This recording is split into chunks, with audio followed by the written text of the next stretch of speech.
Capítulo 21. La segunda separación de la madre de Andrea. En la segunda evaluación recuperó todas las pendientes de la primera y obtuvo unas brillantes en esa. Julián encontró un gran apoyo con la profesora que les acompañó en el viaje de fin de curso. Siguió muy de cerca, tras la conversación mantenida con su compañero de trabajo, la situación de Andrea. Andaba obsesionada con la fecha de su mayoría de edad. Deseaba con todas las fuerzas poder regresar con su padre y hermana. Consciente que la carrera la iniciaría en España siempre y cuando la nota le llegara para entrar en la Facultad de Medicina en Vitoria. Luego podría trasladar el expediente a Costa Rica. Si bien Julián le aconsejó no regresar hasta tener concluido el segundo e incluso el tercer curso. Eso suponía 2 o 3 años más en España. Pero con 18 años dejaría a su madre para independizarse e instalarse con su maestro. Pero no comentó nada, de hacerlo, él buscaría otras alternativas. Mientras si lo daba por consumado al menos durante un tiempo podría compartir vivienda con él. Al regresar a casa se encontró a su madre enfurecida y maldiciendo. Había sorprendido a su marido con 2 jovencitas en la habitación. 2 empleadas de la fábrica de 14 años. Los acababa de tirar de casa y había llamado a un cerrajero para cambiar la cerradura. Ese cerdo no volvería a pisar esa casa. Su hija no estaba muy convencida, conocedora de lo veleta que era su madre y no dudaba que regresaría con aquel degenerado. Se metió en su habitación a estudiar, pues tenía exámenes de las asignaturas que suspendió en la primera y precisaba subir la media. Su madre salió de casa como diablo con el rabo entre las piernas.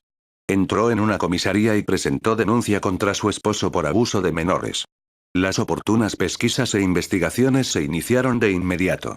Al notificarle la comisaría la denuncia que pesaba contra su persona, sobornó a las familias de las jovencitas y consiguió frenar el proceso iniciado. Pero generó un odio y un ansias de venganza desconocidas hasta la fecha. En primer lugar trató de recuperar las acciones, pero tanto la pequeña como su madre no lo recibían, ni contestaban al teléfono.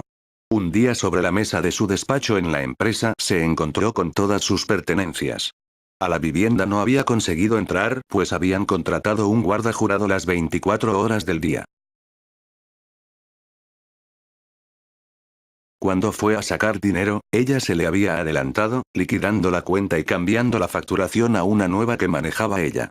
Al verse en la calle sin ninguna posibilidad de recuperar nada, se desquició. Dentro de su paranoia se fue serenando y tratando de urgir un plan para vengarse. Con la entidad de seguridad, que tenía contratada para la empresa, hizo una ampliación contratando 2 servicios más de 24 horas, uno para su casa y otro para ampliar el que tenía en la fábrica. Intentó en varias ocasiones acceder de nuevo a la fábrica, pero se lo impidieron y si en otro momento de su vida lo hubieran hecho habría provocado un altercado del orden. Pero ahora su plan de venganza estaba en primer lugar y cualquier incidente iría en contra de sus pretensiones.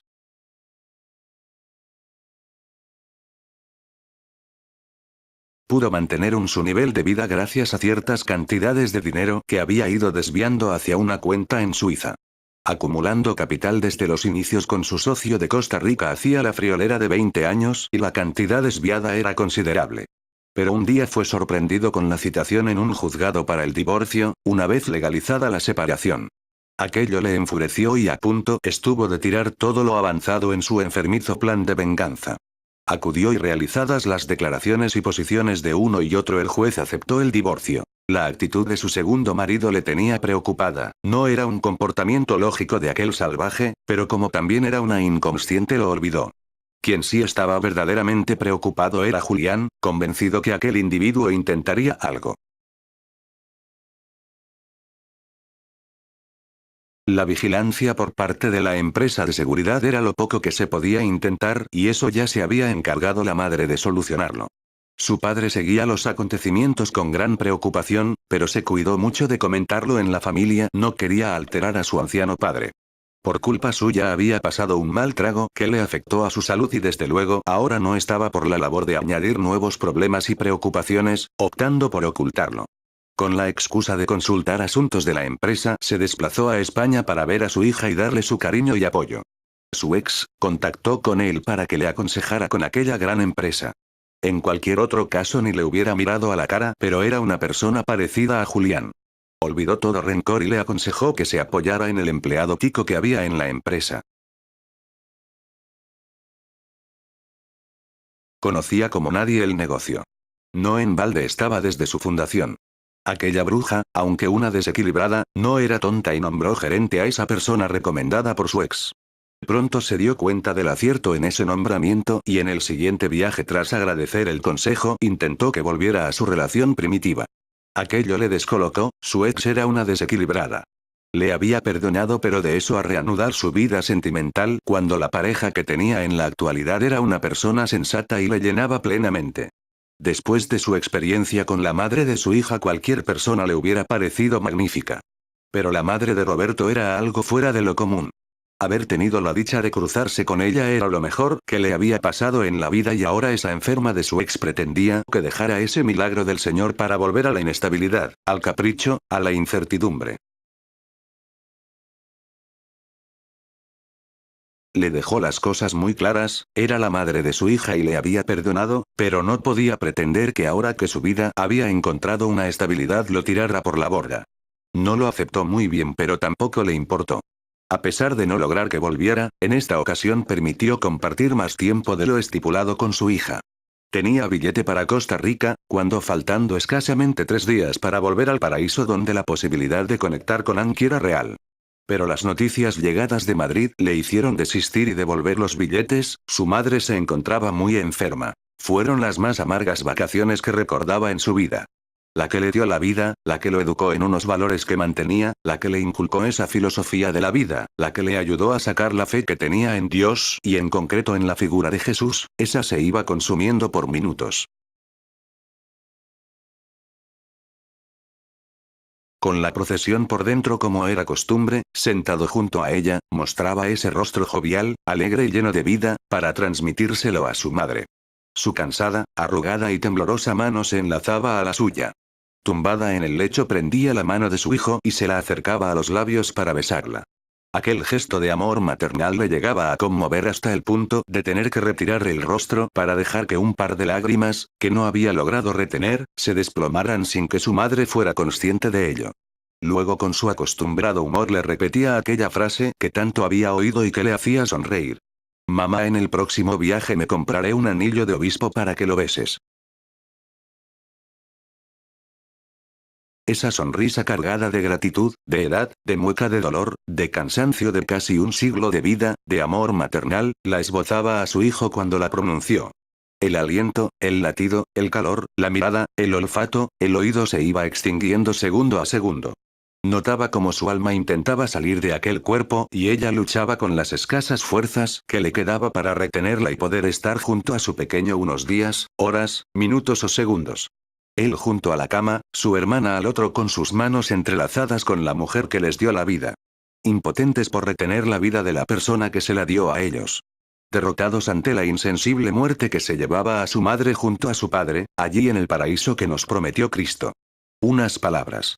Os espero. La tensión de su mano cesó, la débil respiración paró, el rítmico latido de su corazón se detuvo para descansar en la eternidad. Su hermana se lanzó sobre el cuerpo inerte de su madre mientras Julián con lágrimas en los ojos aproximó aquella mano para besarla con una ternura que conmovió a los presentes, nietos y yerno. Durmió, bueno, permaneció la noche en casa, al día siguiente la incineraban en el cementerio como era su deseo. Julián no recordaba una noche tan larga en su vida. Cuántos recuerdos de su niñez, de su adolescencia. Cuántas confidencias con su madre, cuántos secretos, cuántas travesuras escondidas para que su padre no se enterara. En 2 o 3 ocasiones se le acercó su hermana para abrazarse y llorar con él. Le extrañó, nunca habían mantenido una buena relación entre ambos, ella era la clásica niña de la alta sociedad de Madrid y él había sido el revolucionario, la oveja negra de la familia, pero al fin y al cabo un triunfador en la vida. En su campo poca gente le superaba. Aceptó encantado y lleno de ternura el refugio que buscaba su hermana, posiblemente el prepotente de su marido no pudiera dárselo y en esos momentos lo necesitaba más que el último modelo. Se abrazó también a ella y le ofreció lo que necesitaba más que nada en aquella noche amarga. La mañana fue dura. Dieron el último adiós a su madre, se despidió de hermana y familia y le comentó que se reuniría con el abogado de la familia para la herencia.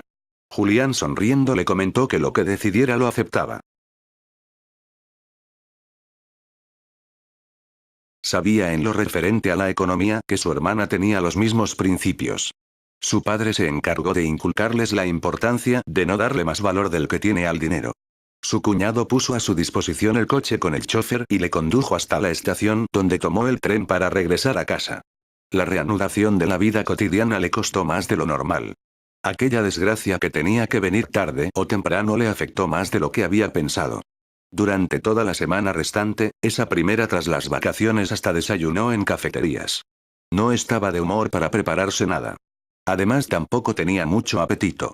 Se daba cuenta de la necesidad que tenía de unas vacaciones, de aislarse por poco que fuera de todo y de todos. Pero hasta el mes de julio no podría disfrutar de ello. Andrea finalizaba el bachillerato con unas buenas calificaciones y se preparaba para la selectividad. Su amiga Maureen finalizaba el curso en diciembre, pues el año escolar en Costa Rica iba del 15 de febrero al 20 de diciembre.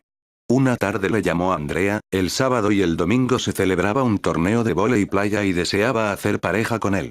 Le pilló en su despacho de la facultad, pasando unas anotaciones a la revista de investigación sobre un estudio que estaban finalizando.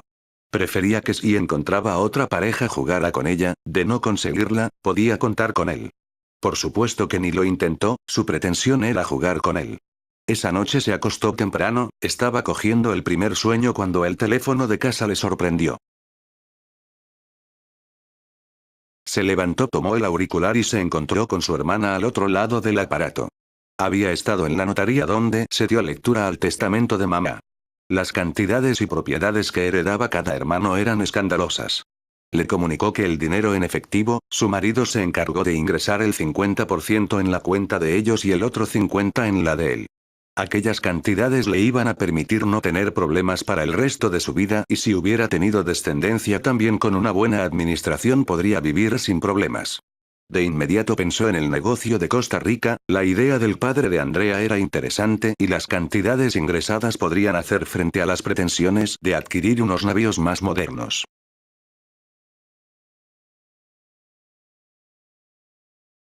Pero esperaría a centrarse.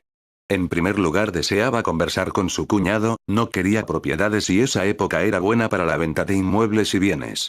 Se acostó y como a la mañana siguiente era viernes, decidió desplazarse a Madrid para reunirse con su cuñado. Tomó el avión por la mañana para regresar por la noche. Debía volver pues había quedado con Andrea para el partido, pues según le confirmó no consiguió pareja. Se sonrió al comunicar la circunstancia, pero estaba convencido que ni lo había intentado. Tampoco le importó. Le apetecía hacer algo de deporte y el voleibol era una de sus actividades favoritas. El día fue fructífero pues acordaron en vender todas las propiedades heredadas por él. Su cuñado y su hermana le compraban la finca de la sierra. Particularmente aquel banquero adoraba la propiedad. Luego las cantidades por la venta de inmuebles lo invertiría en lo más seguro y rentable posible. Era un prepotente pero su honradez también la había constatado y para los negocios era un auténtico lince. Consciente que su capital se multiplicaría en poco tiempo. La única propiedad que se quedó fue el palacete. El fin de semana de voleibol fue delicioso, su compañera de juego estuvo encantadora y en ningún momento contraatacó con lo que temía. Comieron en La Perla, su restaurante favorito.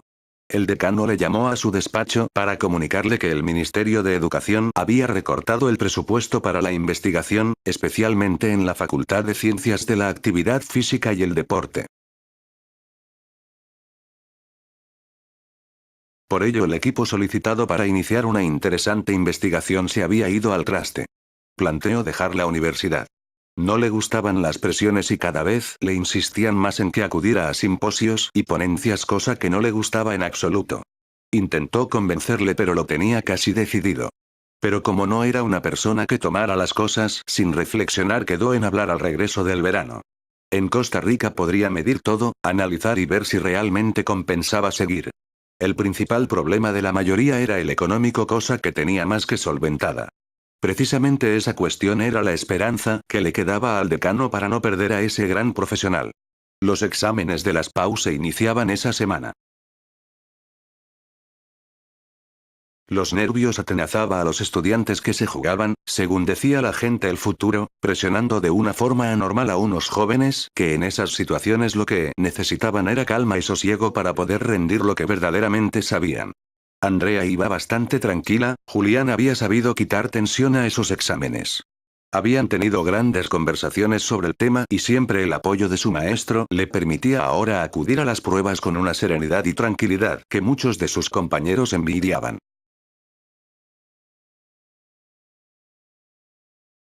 Fueron 3 jornadas intensas, de horas ante los folios y el trabajo de sus cerebros, recordando conocimientos y estrategias para confeccionar esas hojas que al fin y a la postre le darían esa nota tan deseada para la carrera elegida. En la última jornada, al salir del último examen, le vio en la puerta con el semblante alegre, su expresión llena de optimismo y con ese cariño paternal que ella adoraba. Se lanzó a sus brazos como las niñas de infantil cuando salen de la escuela. Les esperaba mamá. Trató de finalizar ese abrazo, pero persistía. Por fin consiguió que le soltara. Fueron a por mamá para desplazarse hasta Hondarribia, a su club náutico donde comieron cara al puerto deportivo.